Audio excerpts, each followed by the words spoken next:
മനുഷ്യൻ്റെ നന്മയുടെ ശത്രുവായ ദൈവം നാം എന്തു ചെയ്യണം? നമസ്കാരം, സ്വാഗതം, വണക്കം.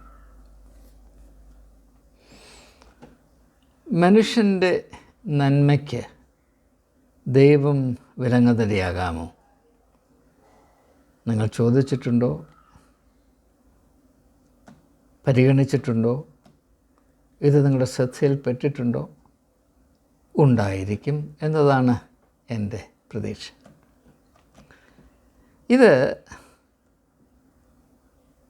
പല അനുഭവങ്ങളിൽ കൂടെ, വ്യക്തിപരമായ അനുഭവങ്ങളെ പറ്റിയല്ല ഞാനീ പറയുന്നത്. മനുഷ്യജാതിയുടെ പൊതുവായ അനുഭവങ്ങളിൽ കൂടെ സഹസ്രാബ്ദങ്ങളായി തുടർന്നുകൊണ്ടേയിരിക്കുന്ന ഒരു ഭീതിയാണ്. മനുഷ്യന് നന്മ വരുന്നത് കൊണ്ട് ദൈവത്തിന് അസുരക്ഷിതാവസ്ഥയുണ്ടാകുമോ? അസൂയയുണ്ടാകുമോ? ദൈവം കോപിക്കുമോ? അതിൻ്റെ ഒരു ഏറ്റവും പരിചയമുള്ള ലളിതമായ ഒരു ഉദാഹരണം സൂചിപ്പിക്കുമ്പോൾ ഏകദേശം ഇതിനെപ്പറ്റി അല്പം വെളിച്ചമുണ്ടാകും എന്നാണ് ഞാൻ കരുതുന്നത്. പല ആളുകളുടെയും ചിന്തയിൽ വ്യക്തികൾ സൗഭാഗ്യത്തിൻ്റെ, സമ്പത്തിൻ്റെ, നന്മയുടെ ഉച്ചകോടിയിലെത്തിയിരിക്കുന്നു എന്ന് തോന്നുന്ന സാഹചര്യത്തിൽ അവർ ഒരു വലിയ ഭീതി അനുഭവിക്കും. കാരണം ദൈവം ഇവിടെ നിന്ന് എന്നെ താഴോട്ട് തള്ളിയിടുമോ? അങ്ങനെ ഭയപ്പെടുന്ന ആളുകൾ വല്ല വിധേനയും ദൈവത്തെ പ്രീതിപ്പെടുത്തുന്നതിന് എന്തെല്ലാം മാർഗമുണ്ട് എന്ന് അന്വേഷിച്ച് അതിലെത്രമാത്രം പണം ചെലവഴിക്കാനും താല്പര്യപ്പെട്ട് ഊടാടി നടക്കുന്ന പല സംഭവങ്ങൾ നിങ്ങൾക്കറിയാം. രണ്ട് അവസ്ഥയിലുള്ള ആളുകൾ ദൈവത്തെ ആശ്രയിക്കാറുണ്ട്. ഒന്ന്, ഒന്നുമില്ലാത്തവർ, നിരാലംബരായ ആളുകൾ. അവർക്ക് അവരുടെ അരിഷ്ടതയുടെ മധ്യത്തിൽ എന്തെങ്കിലും സഹായം. എന്നാൽ അതുപോലെ തന്നെ ദൈവത്തെ ആശ്രയിക്കുന്ന വലിയ പണക്കാരും നേട്ടം കൈവരിച്ചവരുമുണ്ട്. കാരണം അവർ ഈ പുരോഗതി പ്രാപിക്കും തോറും, പണം കൂട്ടി വയ്ക്കും തോറും, അവരുടെ ലൗകികമായ നേട്ടങ്ങൾ വലുതാകും തോറും അവരുടെ ഉള്ളിലുള്ള അസുരക്ഷിതാവസ്ഥ, ഭയം വർദ്ധിക്കുകയാണ്. ഇത് എപ്പോൾ തകർന്നു പോകും? ദൈവം ഇതെപ്പോൾ തകർത്ത് കളയും? ഇതിൻ്റെ ഏകദേശമായൊരു സൂചന ഉൽപ്പത്തി പുസ്തകം 11-ാം അധ്യായത്തിൽ ബാബേൽ ഗോപുരം സൃഷ്ടിക്കുന്നു. മനുഷ്യൻ അവൻ സാങ്കേതികമായി പുരോഗമിച്ചതുകൊണ്ട് അവന് അതിൻ്റേതായ കരുക്കൾ നീക്കാൻ സാമ്പത്തിക ശേഷി ഉണ്ടായിരുന്നത് കൊണ്ട് അമ്പരചുംബിയായ ഒരു ഗോപുരം പണിയാനായി അവൻ നിശ്ചയിക്കുന്നു. പണി കുറച്ച് കഴിഞ്ഞപ്പോൾ ദൈവം വന്ന് അവൻ്റെ ശ്രമത്തെ കലക്കിക്കളഞ്ഞു. അവൻ ഭൂമിയുടെ പരപ്പിൽ ചിതറിക്കപ്പെട്ടു എന്ന് നാം വായിക്കുന്നു. ഇപ്പോൾ മനുഷ്യൻ്റെ നേട്ടങ്ങളെ അസൂയയുടെ കണ്ടുകൊണ്ട് കാണുന്നൊരു ദൈവമുണ്ടോ എന്നത് എക്കാലത്തും മനുഷ്യൻ്റെ ഉള്ളിൽ സ്ഥിതി ചെയ്യുന്നൊരു ഭീതിയാണ്. ഇത് ഏത് തോതുവരെ നാം ഇത് വ്യക്തമായ വെളിയിൽ പറയുന്നില്ല, അത് മറ്റൊരു കാര്യമാണ്. മതപരമായ ഒരു സാഹചര്യത്തിൽ നമ്മുടെ ഉള്ളിലുള്ള ഭീതികൾ സത്യസന്ധമായി പ്രസ്താവിക്കാനുള്ള ഒരു സാഹചര്യമല്ല നമുക്കുള്ളത്. ഇങ്ങനെയുള്ള കാര്യങ്ങൾ അതുകൊണ്ട് പ്രസ്താവിക്കപ്പെടാതെ കിടക്കുന്നത് കൊണ്ടാണ് ഞാൻ പ്രസ്താവിക്കുന്നത്. കാരണം യോഹന്നാൻ്റെ സുവിശേഷം 5-ാം അധ്യായത്തിൽ കാണുന്ന ബെത്സൈദ കുളം അത് ഇളക്കിയെങ്കിൽ മാത്രമേ രോഗശാന്തി വരികയുള്ളൂ എന്നതൊരു വലിയ ശ്രദ്ധേയമായ സത്യമാണത്. അത് പരമമായൊരു സത്യമാണ്. അങ്ങനെയുള്ളൊരു ഇളക്കമായിരുന്നു യേശു. ദീർഘകാലം നിശ്ചലമായി കിടന്ന് യാതൊരു വിധത്തിലുള്ള ജീവൻ്റെ മർമ്മം പ്രവർത്തിക്കാത്ത ഒരു മരണത്തിൻ്റെ കുളമായി തീർന്ന യഹൂദ സംസ്കാരം, യഹൂദ മതത്തിൻ്റെ ഉള്ളിൽ രോഗശാന്തി ഉണ്ടാകത്തക്കവണ്ണമുള്ള ഒരു ചലനമായിരുന്നു യേശു എന്നതും നമുക്ക് ഏതാണ്ട് ബോധ്യമുള്ള കാര്യമാണ്. ഇനിയും ഈ ഒരു ഭീതിയെ ഉൾക്കൊള്ളുന്ന, അല്ലെങ്കിൽ ഈ ഒരു യാഥാർത്ഥ്യത്തെ ഉൾക്കൊള്ളുന്ന 2-3 സംഭവങ്ങൾ വിവിധ പശ്ചാത്തലത്തിൽ നിന്ന് പരിഗണിക്കുമ്പോൾ ഈ ചിന്ത എത്രമാത്രം ശ്രദ്ധ അർഹിക്കുന്നതാണ് എന്ന് നമുക്ക് ബോധ്യമുണ്ട്. യവന സംസ്കാരത്തിലെ സാഹിത്യത്തിൽ അവരുടെ കഥകളിൽ മിത്തോളജി എന്ന് പറയും. പ്രൊമെത്യൂസ് എന്ന് പറയുന്ന ഒരു മനുഷ്യൻ്റെ കഥയുണ്ട്. ടൈറ്റൻ, അതികായനായ മനുഷ്യൻ, ഒരു ഹീറോ. അവൻ വളരെയധികം പീഡിപ്പിക്കപ്പെട്ടു. അവനെ പീഡിപ്പിച്ചത് ദൈവങ്ങളാണ്, ഗ്രീക്ക് ഗോഡ്സ്. എന്തിനാണ് പ്രൊമെത്യൂസ് പീഡിപ്പിക്കപ്പെട്ടത്? അദ്ദേഹം ദൈവങ്ങൾക്ക് മാത്രം അറിയാവുന്ന രഹസ്യമായിരുന്ന അഗ്നി, തീയ്, അതിൻ്റെ രഹസ്യം മനുഷ്യരിൽ എത്തിച്ചു കൊടുത്തു. ദൈവങ്ങളുടെ കുത്തകയായി വച്ചിരുന്ന ഈ സുപ്രധാനമായ അറിവ് അവരിൽ നിന്ന് മോഷ്ടിക്കേണ്ടി വന്നു. കാരണം ഔദാര്യമായി ദാനധർമ്മം ചെയ്യുന്നില്ല എങ്കിൽ അത് മോഷ്ടിക്കേണ്ടി വരും. ആ മോഷണം ഒരു വലിയ സേവനമാണ്. ചില സാഹചര്യങ്ങളിൽ മോഷണം പോലും ഒരു സേവനമാകാൻ സാധ്യതയുണ്ട്. അതൊരു തിരിച്ചറിവോടെയുണ്ട്. ഞാൻ അതിനെപ്പറ്റി കൂടുതലായിട്ടൊന്നും പറയുന്നില്ല. പറഞ്ഞാൽ അത് മറ്റ് പല വിധങ്ങൾ തെറ്റിദ്ധരിക്കപ്പെടും എന്ന ഒരു പരിഗണന കൂടെ ഉള്ളതുകൊണ്ടാണ് ഞാനത് അങ്ങ് മാറ്റിവെക്കുക. അപ്പോൾ ഈ പ്രൊമെത്യൂസ് എന്ന് പറയുന്ന മനുഷ്യരാശിയുടെ നന്മയ്ക്ക് വേണ്ടി അവരിൽ നിന്ന് മറച്ചു വയ്ക്കപ്പെട്ടിരുന്ന, അതുവരെ മറച്ചു വയ്ക്കപ്പെട്ടിരുന്ന ഈ തീയുടെ രഹസ്യം, നമുക്കറിയാം മനുഷ്യരാശിയുടെ പുരോഗമനത്തിന് ഏറ്റവും അധികം പ്രയോജനം നൽകിയതാണ് തീ അല്ലെങ്കിൽ അഗ്നി. അതുകൊണ്ടാണ് ഹിന്ദു മത ആധ്യാത്മിക ദർശനത്തിൽ അഗ്നിയെ ദൈവമായി അറിഞ്ഞ് ആരാധിക്കും. അപ്പോൾ ഗ്രീക്ക് മിത്തോളജിയിൽ പ്രൊമെത്യൂസ് എന്ന ഈ ഒരു ക്യാരക്ടറാണ്, വ്യക്തിയാണ്, ദൈവങ്ങൾക്ക് മാത്രം അറിയാവുന്ന രഹസ്യമായിരുന്ന തീ മനുഷ്യരുടെ അവകാശത്തിലേക്ക് പകർന്നു കൊടുത്ത് അതിനോട് കോപിച്ച്, അതായത് മനുഷ്യരാശിക്ക് നന്മ വരും എന്ന ഭീതിയിൽ ദൈവങ്ങളെല്ലാം കൂടെ ചേർന്ന് ഈ നല്ല മനുഷ്യനെ പിടിച്ച് ഒരു വലിയ പാറക്കുന്നിന് മുകളിൽ കൊണ്ട് അവിടെ കെട്ടിയിട്ട് അന്തമില്ലാത്ത പീഡനം അവൻ്റെ മേൽ ഏൽപ്പിച്ചു. എന്താണ്? കഴുകന്മാരെ കൊണ്ട് അവൻ്റെ ലിവർ, അവൻ്റെ കരൾ കൊത്തിപ്പറിപ്പിച്ച് തിന്നുക.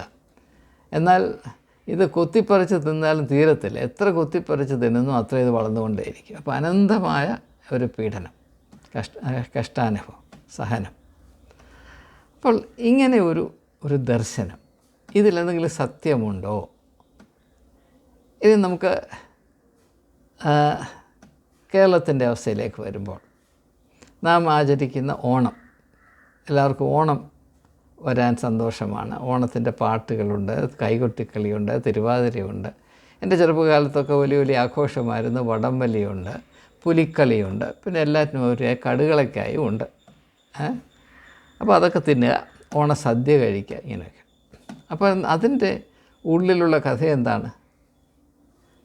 ജനങ്ങളുടെ ക്ഷേമത്തിന് വേണ്ടി തന്നെ സമർപ്പിച്ച് അപ്രകാരം നീതിയുടെ ഭരണം നടത്തിയ മാവേലി എന്ന് പറയുന്ന ഒരു രാജാവിനെ, അദ്ദേഹത്തിന് നന്മ സഹിക്കാൻ വയ്യാതെ ദൈവങ്ങളെല്ലാം കൂടെ പരാതിപ്പെട്ട് വിഷ്ണു വാമനനായി അവതരിപ്പിച്ച് ആ നല്ല മനുഷ്യനെ പാതാളത്തിലേക്ക് ചവിട്ടിത്താഴ്ത്തി ആ വർഷത്തിലൊരിക്കൽ വരാനുള്ള അവകാശവും അനുവാദവും കൊടുത്തു. ഇപ്പോൾ ഈ കഥയൊക്കെ മാറ്റി എഴുതുകയാണ്. കാരണം തോന്നുന്ന പോലാണല്ലോ ഇപ്പോൾ ചരിത്രവും ഇതിഹാസവും ഒക്കെ പോകും. അതുകൊണ്ട് ഇപ്പോൾ ഈ കഥ പറഞ്ഞാൽ, പണ്ട് സത്യം എല്ലാവരും പറഞ്ഞുകൊണ്ടിരുന്ന കഥ ഇപ്പോൾ പറഞ്ഞാൽ അടികൊള്ളും. അപ്പോൾ ദൈവങ്ങൾ പോലും എങ്ങനെയാണ് പ്രവർത്തിക്കുന്നതെന്ന് ഇപ്പോൾ മനുഷ്യർ, രാഷ്ട്രീയ സ്വാധീനമുള്ളവരും കയ്യൂക്കുള്ളവരുമാണിപ്പോൾ നിശ്ചയിച്ചുകൊണ്ടിരിക്കുന്നത് എന്നതും നാം ശ്രദ്ധിക്കേണ്ട ഒരു യാഥാർത്ഥ്യമാണ്. ഇതിനോടനുബന്ധിച്ച് നമുക്ക് മറ്റൊരു ഉദാഹരണം, നമുക്ക് വളരെ പരിചയമുള്ള യേശുവിൻ്റെ ഉദാഹരണം. യേശുവിനെ ദൂഷണം പറയുന്നവനായിട്ടാണ് വിചാരണ ചെയ്തത്. മഹാപുരോഹിതൻ്റെ മുൻപിൽ യേശുവിന് എതിരെയുള്ള ആരോപണം എന്തായിരുന്നു? ഇവൻ ദൈവദൂഷണം പറയുന്നവനാണ്. അവൻ തന്നെ ദൈവമായി അവതരിപ്പിച്ചു, അല്ലെങ്കിൽ അവൻ ദൈവപുത്രൻ എന്ന് അവകാശപ്പെട്ടു. ദൈവവും ഞാനും ഒന്നാണെന്ന് അവൻ പറഞ്ഞു. പിന്നെ ദൈവം എല്ലാവരുടെയും സ്വർഗസ്ഥനായ പിതാവാണെന്നൊക്കെ പറഞ്ഞ് പഠിപ്പിച്ചു. അവൻ ഒരു വലിയ അപകടകാരിയാണ്, ഞങ്ങളുടെ മതത്തിൻ്റെ ശത്രുവാണ്, ഞങ്ങളുടെ ദൈവത്തിൻ്റെ വലിയ അപകടകാരിയാണ് എന്ന ഒരു സമീപനത്തിലാണ് യേശുവിനെ വിചാരണ ചെയ്തതെന്ന് നമുക്കറിയാം. അപ്പോൾ യേശു ചെയ്ത അപരാധം എന്താണ്? യഹൂദനെ സംബന്ധിച്ചിടത്തോളം അവന് ഒരു ദൈവസങ്കല്പമുണ്ടായിരുന്നു. എന്താണ്? ദൈവം ഒരു വലിയ യോദ്ധാവാണ്. യഹൂദൻ്റെ എല്ലാ യുദ്ധങ്ങളിലും പങ്കെടുത്ത് അവൻ്റെ വിജയം എക്കാലത്തും സുനിശ്ചിതപ്പെടുത്തുന്ന ഒരു വലിയ യോദ്ധാവാണ് ദൈവം. യഹൂദിന് വേണ്ടി മാത്രം കരുതുകയും ബാക്കിയുള്ളവരെയൊക്കെ തോപ്പിച്ച് തുന്നം പാടിക്കുകയും ചെയ്യുന്ന, യഹൂദൻ എന്ത് വിചാരിച്ചാലും അതുപോലെ ചെയ്തു കൊടുക്കുന്നൊരു ദൈവം. യഹൂദൻ്റെ താല്പര്യം സംരക്ഷിക്കുന്നതിന് വേണ്ടി ആരെയൊക്കെ കൊന്നെടുക്കേണ്ടി വന്നാലും എന്നാ ചെയ്തോ, ലൈസൻസ് എന്നാ പിടിച്ചോ എന്ന് പറഞ്ഞവന് ലൈസൻസ് കൊടുക്കുന്നൊരു ദൈവം.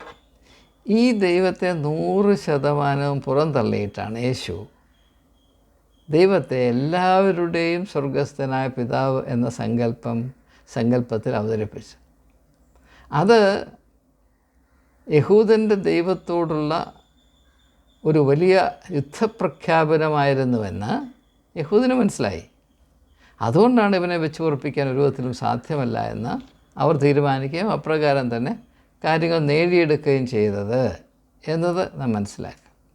അപ്പോൾ എക്കാലത്തും ഈ ഒരു പ്രശ്നം നിലനിന്നിരുന്നു.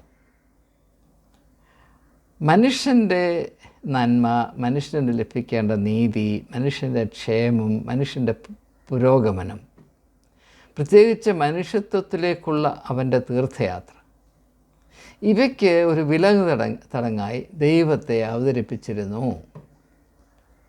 ഇനി ഇവിടെ നാം പ്രത്യേകമായി മനസ്സിലാക്കേണ്ട ഒരു കാര്യം, ദൈവത്തെ നാം എങ്ങനെയാണ് അറിഞ്ഞത്, ഇപ്പോഴും അറിയുന്നത്? യഥാർത്ഥത്തിൽ നാം ദൈവത്തെ അറിയുന്നുണ്ടോ, അറിയാൻ ശ്രമിക്കുന്നുണ്ടോ, അറിയാൻ താല്പര്യപ്പെടുന്നുണ്ടോ? നമുക്ക് ഏറ്റവും അടിസ്ഥാനപരമായി ഏറ്റവും പ്രാധാന്യമർഹിക്കുന്ന ഒരാവശ്യം സത്യത്തിൽ, ആത്മാവിലും സത്യത്തിലും ദൈവത്തെ അറിയുക എന്നുള്ളതാണ്. അത് കണക്കിലാക്കിയാണ് യേശു ശമരിക്കാരി സ്ത്രീയോട് പറയുന്നത്, ദൈവം ആത്മാവാകുന്നു, അവനെ നമസ്കരിക്കുന്നവർ ആത്മാവിലും സത്യത്തിലും നമസ്കരിക്കണം. ദൈവത്തെ ആത്മാവിലും സത്യത്തിലും നമസ്കരിക്കണമെങ്കിൽ, ആരാധിക്കണമെങ്കിൽ ദൈവം ആരാണ് എന്നറിയണം. ദൈവത്തെ തെറ്റിദ്ധരിച്ചുകൊണ്ട് നമുക്ക് ദൈവത്തെ ആരാധിപ്പാൻ, ആത്മാവിലും സത്യത്തിലും ആരാധിപ്പാൻ സാധ്യമല്ല. അത് ആ ഒരു സാഹചര്യത്തിൽ വളരെ വ്യക്തമാണ്. യേശു പറയുന്നു, ശമര്യക്കാരായ നിങ്ങൾ പറയുന്നു ദൈവം ഇരിക്കുന്നത് നിങ്ങളുടെ മലയുടെ മുകളിലാണ്. യഹൂദന്മാരായ ഞങ്ങൾ പറയുന്നു ദൈവം ഇരിക്കുന്നത് ഞങ്ങളുടെ മലയുടെ മുകളിലാണ്. എന്നാൽ ദൈവം ആ മലയുടെ മുകളിലുമല്ല, ഈ മലയുടെ മുകളിലുമല്ല എന്ന് ലോകം തിരിച്ചറിയുന്ന നാൾ വരാൻ പോകുന്നു. അല്ല, ഇതാ വന്നുമിരിക്കുന്നു. എന്താണ് ദൈവം ആ മലയിലിരിക്കാത്തത്, ഈ മലയിലും ഇരിക്കാത്തത്? അതിൻ്റെ ഉത്തരം വളരെ ലളിതമാണ്. ദൈവം ആത്മാവാകുന്നു. ദൈവം ആത്മാവാണെങ്കിൽ ആ ആത്മാവ് ഒരിക്കലും ഒരു മലയുടെ മുകളിൽ തങ്ങി നിൽക്കുന്ന ആത്മാവല്ല. യോഹന്നാൻ്റെ സുവിശേഷം 3-ാം അധ്യായത്തിൻ്റെ 7-8 വാക്യങ്ങളിൽ യേശു നിക്കോദീമോസിനോട് പറയുന്നത് എന്താണ്? ആത്മാവ് ഒരു കാറ്റ് പോലെയാണ്, അത് അതിനിഷ്ടമുള്ളിടത്തേക്ക് ഊതുന്നു, എവിടെ നിന്ന് വരുന്നു, എവിടേക്ക് പോകുന്നു എന്നാർക്കും അറിഞ്ഞുകൂടാ. അപ്പോൾ തീർച്ചയായും ഒരു മലയുടെ മുകളിൽ മാത്രം തങ്ങി നിൽക്കുന്നത് കാറ്റല്ല, അത് മറ്റേതോ പാറ്റാണ് എന്നത് മനസ്സിലാക്കാൻ എന്തുകൊണ്ടാണ് ഇത്രയൊക്കെ ബുദ്ധി വികസിച്ച ഒരു ജന്തുവായ മനുഷ്യന് കഴിയാതെ പോകുന്നത് എന്നത് വാസ്തവത്തിൽ നാം ആലോചിക്കേണ്ട, സങ്കടപ്പെടേണ്ട കാര്യം തന്നെയാണ്. അപ്പോൾ ഇങ്ങനെ ഉള്ള വെറും ബുദ്ധിശൂന്യമായ സങ്കല്പങ്ങൾ, ഏറ്റവും കൂടുതൽ പൊട്ടത്തരങ്ങൾ, ഏറ്റവും കൂടുതൽ അസത്യങ്ങൾ, ഏറ്റവും കൂടുതൽ ബുദ്ധിക്ക്, സാമാന്യ ബുദ്ധിക്ക്, യുക്തിക്ക് ചേരാത്ത കാര്യങ്ങൾ മനുഷ്യൻ പറയുകയും ഉറപ്പിച്ചു വെക്കുകയും ചെയ്യുന്ന ദൈവത്തെ പറ്റിയാണ്. മനുഷ്യൻ ഏറ്റവും കൂടുതൽ കള്ളം പറയുന്നത്, ഏറ്റവും ശക്തമായി അവൻ പറയുന്ന കള്ളത്തെ സംരക്ഷിക്കുന്നത് ദൈവത്തെ പറ്റിയുള്ള കള്ളമാണ്. നാം ദൈവത്തെപ്പറ്റി എന്തറിഞ്ഞിട്ടാണ് ഈ കിടന്ന് ചാടുന്നത്? ഒന്നാലോചിച്ച് നോക്കൂ. നമ്മൾ ആരെങ്കിലും ദൈവത്തെ ആരാധിക്കുന്നു എന്ന് സത്യമായി നമുക്ക് അവകാശപ്പെടാൻ സാധിക്കുമോ? നമുക്ക് ദൈവത്തെപ്പറ്റി ഒരറിവുമില്ല, കേട്ടുകേഴ്വി മാത്രമേ ഉള്ളൂ. കേട്ടുകേഴ്വി അറിവാണെന്ന് നിർബന്ധിക്കുന്നവന് തലയ്ക്ക് ഒരു സ്ക്രൂ നഷ്ടപ്പെട്ടു എന്നേ പറയാൻ നോക്കൂ. നിങ്ങൾ ഏത് കേട്ടുകേഴ്വിയും ഒന്ന് പരിഗണിച്ച് നോക്കൂ, നിങ്ങൾക്ക് ഉടനെ ബോധ്യമാകും ഒരാളിൽ നിന്ന് മറ്റൊരാൾക്ക്, മറ്റൊരാളിൽ നിന്ന് വേറൊരാൾക്ക്, അങ്ങനെ തലമുറകളായി കൈമാറ്റം ചെയ്തു വരുന്ന അറിവുകൾ അതെപ്പോഴും വികൃതമാക്കിക്കൊണ്ടേയിരിക്കും.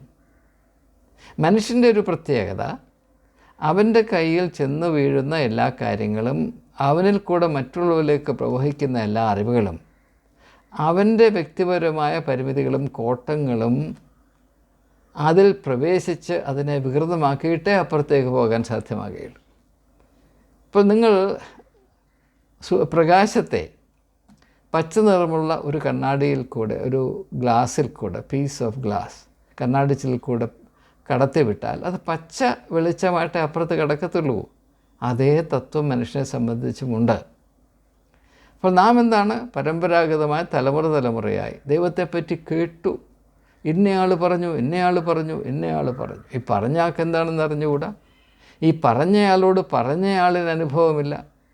എന്നാലും ദൈവം നാം പറയുന്നതിനപ്പുറത്ത് ഒന്നുമില്ല. അതേസമയം പറയും ദൈവത്തിൻ്റെ വഴികൾ അഗോചരമാണ്, അപ്രമേയമാണ് എന്നൊക്കെ പറഞ്ഞു കളയും.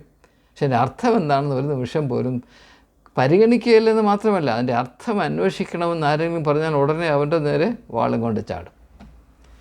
ഇത് ഒരു തരത്തിലുള്ള ഭ്രാന്താണ്. അപ്പോൾ അതുകൊണ്ട് മനുഷ്യൻ അവൻ്റേതായ വൈകല്യങ്ങൾ കുത്തിച്ചെലുത്തി സഹസ്രാബ്ദങ്ങളായി കൈമാറ്റം ചെയ്തുകൊണ്ടേയിരിക്കുന്ന ദൈവത്തെ പറ്റിയുള്ള വിവിധമായ അഭിപ്രായങ്ങൾ, സങ്കല്പങ്ങൾ, ഇവയിലൊക്കെ പ്രമാദമായ പ്രശ്നങ്ങൾ കുടിയിരിപ്പുണ്ട് എന്നത് മനസ്സിലാക്കുക. അതുകൊണ്ട് ഞാൻ ഇങ്ങനെയുള്ള സാഹചര്യങ്ങളിൽ പ്രയോഗിക്കുന്ന ഒരു മാനദണ്ഡമുണ്ട്. അത് ഞാൻ നിങ്ങളുടെ പരിഗണനയ്ക്ക് സവിനയം ഇപ്പോൾ സമർപ്പിക്കുകയാണ്.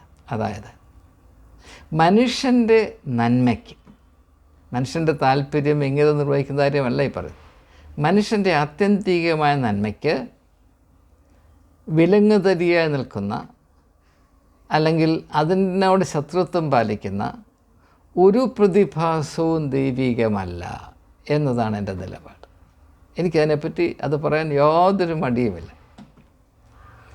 ദൈവം മനുഷ്യനെ സ്വന്തം രൂപത്തിലും സാദൃശ്യത്തിലും സൃഷ്ടിക്കപ്പെട്ട ശേഷം അവൻ്റെ ഉന്നമനത്തിൽ, അവൻ്റെ പുരോഗതിക്ക്, അവൻ്റെ മനുഷ്യ അന്തസ്സിന് വിരുദ്ധമായിട്ട് പ്രവർത്തിക്കും എന്നത് എനിക്ക് സ്വീകാര്യം അല്ല തന്നെ. അതുകൊണ്ട് തന്നെ ഇപ്പോൾ നമ്മുടെ നാട്ടിൽ നടക്കുന്നത്, ഇന്ന ദൈവത്തിൻ്റെ നന്മയ്ക്ക് മറ്റ് ദൈവങ്ങളുടെ ആരാധിക്കുന്ന ആളുകളെ അടിച്ചമർത്തുക, അവർ മനുഷ്യരല്ല എന്ന് നിരന്തരം പറഞ്ഞുകൊണ്ടേയിരിക്കുക. ഇപ്പോൾ കേരളത്തിലെ ക്രിസ്ത്യാനികൾ തന്നെ അവരുടെ മനസ്സിൽ കുത്തിച്ചേർത്തുകൊണ്ടേയിരിക്കുന്ന വിഷപ്പാമ്പുകൾ അവർക്ക് വേദമോതുകയാണ്. സഹോദരങ്ങളായ മുസ്ലിം സമുദായത്തിൽപ്പെട്ട ആളുകളെ വെറുക്കുക, അവർ ശത്രുക്കളാണെന്ന് തീരുമാനിക്കുക. എങ്ങനെയാണ് സാറേ തീരുമാനിക്കുന്നത്? നിൻ്റെ ദൈവവും അവൻ്റെ ദൈവവും രണ്ടും ശത്രുക്കളായിട്ടല്ലേ? ഇതെവിടെ നിന്ന് പഠിച്ചു? അതുകൊണ്ട് മുസ്ലിങ്ങളെല്ലാവരും പുണ്യാളന്മാരെന്നല്ല ഞാനീ പറയുന്നത്. നമ്മുടെ ഇടയിലും എല്ലാവരും പുണ്യവാളന്മാരല്ല. നമ്മുടെ ഇടയിൽ അധികം പുണ്യവാളന്മാരെ ഞാൻ കണ്ടിട്ടില്ല. ഇഷ്ടം പോലെ കള്ളം പറയുകയും വേണ്ടതുപോലെ ചതിയും വഞ്ചനയും നടത്തുന്ന ആളുകളെ ഒത്തിരി ഞാൻ കണ്ടിട്ടുണ്ട്.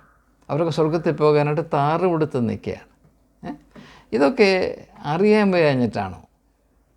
അതുകൊണ്ട് ദൈവത്തിൻ്റെ പേര് പറഞ്ഞ് രണ്ട് കൂട്ടരെ പരസ്പരം അകറ്റുക, വെറുപ്പിക്കുക, തമ്മിലടുപ്പിക്കുക, ശണ്ട കൂട്ടുക, വെറുപ്പിൻ്റെ വിഷം അവരെ കൊണ്ട് സക്രമെന്താണെന്ന് പറഞ്ഞ് കഴിപ്പിക്കുക, ഇപ്രകാരമുള്ള പൈശാചികമായ പ്രവർത്തനം നടത്തുന്നവർ ഈ മഹാബലിയെ ചവിട്ടിത്താഴ്ത്തിയ ആ ഒരു പാറ്റേൺ, ആ ഒരു മർമ്മം, അല്ലെങ്കിൽ പ്രൊമത്തിയസിനെ പാറക്കെട്ടിൻ്റെ അവിടെ കൊണ്ടുപോയി കെട്ടിയിട്ട് അവൻ്റെ കഴുകനെ കൊണ്ട് തീറ്റിച്ച് അത് എപ്പോഴും അവൻ്റെ പീഡനം അവസാനിക്കാതിരിക്കേണ്ടത് നിരന്തരം അവൻ്റെ കരളിനെ വളർത്തി to ensure that its suffering is unending, to replenish his liver.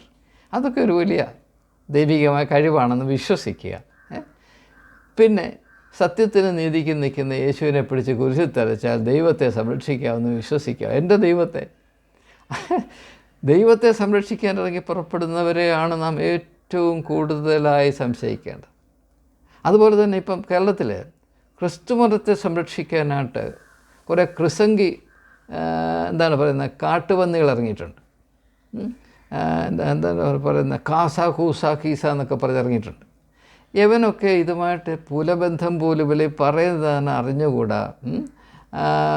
നാണമില്ലാത്തത് കൊണ്ട്, വിവരമില്ലാത്തത് കൊണ്ട്, ഒരു പന്നിയുടെ ബോധമില്ലാത്തത് കൊണ്ട് ഇറങ്ങി തിരിച്ചിരിക്കുകയാണ്.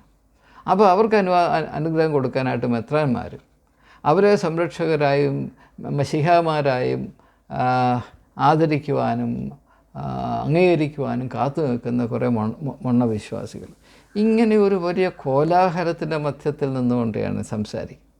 നിങ്ങൾ ഒന്നിൽ യേശുവിൻ്റെ ദർശനത്തെ സ്വീകരിക്കുക, അല്ലെങ്കിൽ നിങ്ങൾ ക്രിസംഗികളുടെ പാതയിൽ പോവുക. ശത്രുവിനെ സ്നേഹിക്കണമെന്നും നിൻ്റെ അയൽക്കാരനെ നിന്നെപ്പോലെ തന്നെ സ്നേഹിക്കണമെന്നും നിർബന്ധമായി പഠിപ്പിച്ച യേശു മനുഷ്യനിർമ്മിതമായ ഒരു ലേബലും നിങ്ങൾ ഒരു വിധത്തിലും അംഗീകരിക്കുകയോ മനുഷ്യനെ ആ വെളിച്ചത്തിൽ കാണുകയോ ചെയ്യരുത്. ഒരു മതിലുകളും നിങ്ങൾ സ്വീകരിക്കരുത്. മതിലിനപ്പുറത്ത് പ്രവർത്തിക്കുന്ന ദൈവത്തെ നിങ്ങൾ അറിയണം. മനഃപൂർവ്വമായി നിങ്ങൾ ഈ ആത്മീയ സ്വാതന്ത്ര്യം സംരക്ഷിക്കുകയും നിലനിർത്തുകയും ചെയ്യണം. അത് ചെയ്യാത്ത നിങ്ങൾ അടിമകളാണ് എന്ന് പഠിപ്പിച്ച യേശുവിൻ്റെ പേരിൽ ഈ നാടകം കളിപ്പിക്കുക, ഈ പൊറാട്ട് നാടകം കളിപ്പിക്കുക, ഇത് അപകടമാണ്. നമ്മുടെ വെളിച്ചം അണച്ചു കളയാൻ മാത്രം സഹായിക്കുന്ന ഒരു വലിയ ഭ്രാന്താണിത് എന്ന് ദയവായി തിരിച്ചറിയണമേ എന്ന് അഭ്യർത്ഥിക്കുക മാത്രമേ എനിക്ക് കഴിയുകയുള്ളൂ. പ്രിയമുള്ളവരെ, സത്യമായി ഞാൻ നിങ്ങളോട് പറയുന്നു, ലോകത്തിൽ ആരെ പറ്റിയെങ്കിലും വെറുപ്പ് നമ്മുടെ ഉള്ളിൽ പ്രവേശിക്കുവാൻ നാം അനുവദിച്ചാൽ അത് നാം ആത്മീയമായ ക്യാൻസർ പ്രത്യേകമായ ഇൻവിറ്റേഷൻ ലെറ്റർ പ്രിൻ്റ് ചെയ്ത് അയച്ച് വിളിച്ച് വരുത്തി ഉള്ളിൽ സിംഹാസനം കൊടുക്കുന്നതിന് തുല്യമാണ്. ഇപ്പം ഞാനിപ്പോൾ എൻ്റെ മുസ്ലിം സഹോദരന്മാരെ വെറുത്താൽ അവർക്ക് അതുകൊണ്ട് ഒരു ചുക്കും വരാൻ പോകുന്നില്ല. പക്ഷേ എൻ്റെ ഉള്ളിൽ അതൊരു വിഷമായി കിടക്കും. അതെൻ്റെ ആത്മീയ ജീവിതത്തിൻ്റെ ആരോഗ്യത്തെ നശിപ്പിക്കുകയും ഏറെ താമസിയാതെ എൻ്റെ ശാരീരികമായ ഭദ്രതയെ തകർക്കുകയും ചെയ്യും. അതുകൊണ്ട് ആരോഗ്യപരമായ പരിഗണനയിലെങ്കിലും ഇപ്രകാരമുള്ള കാടത്തരത്തിൽ നിന്ന് വിശ്വാസികൾ രക്ഷപ്പെടട്ടെ എന്ന താല്പര്യം കൊണ്ട് മാത്രമാണ് ഞാനിത് പറയുന്നത്. ഞാൻ നിങ്ങളുമായി പങ്കിട്ട ചിന്തകൾ നിങ്ങൾ പരിഗണിക്കും എന്ന പ്രത്യാശ എനിക്കുണ്ട്. നാളിതുവരെ ഏകദേശം ഒരു വർഷത്തിൽ ചെല്ലുവാനും നമുക്ക് ഇപ്രകാരം ഒരുമിച്ച് സ്വതന്ത്രമായി ചിന്തിച്ച് ആരുടെ അടിമകളായി ഇരിക്കാതെ സ്വതന്ത്രമായി ചിന്തിച്ച് അതിൽ കൂടെ സംജാതമാകുന്ന ഒരു പുതിയ സാഹോദര്യത്തിൻ്റെ വെളിച്ചത്തിൽ കൈകോർത്ത് പിടിച്ച് സഞ്ചരിക്കുവാൻ നമുക്കിടയാകുന്നതിലുള്ള അതീവമായ സന്തോഷം ഏവരെയും അറിയിച്ചുകൊണ്ട് വാക്കുകൾ ഉപസംഹരിക്കുന്നു. ഏറെ താമസിയാതെ വീണ്ടും കാണാം. നമസ്കാരം.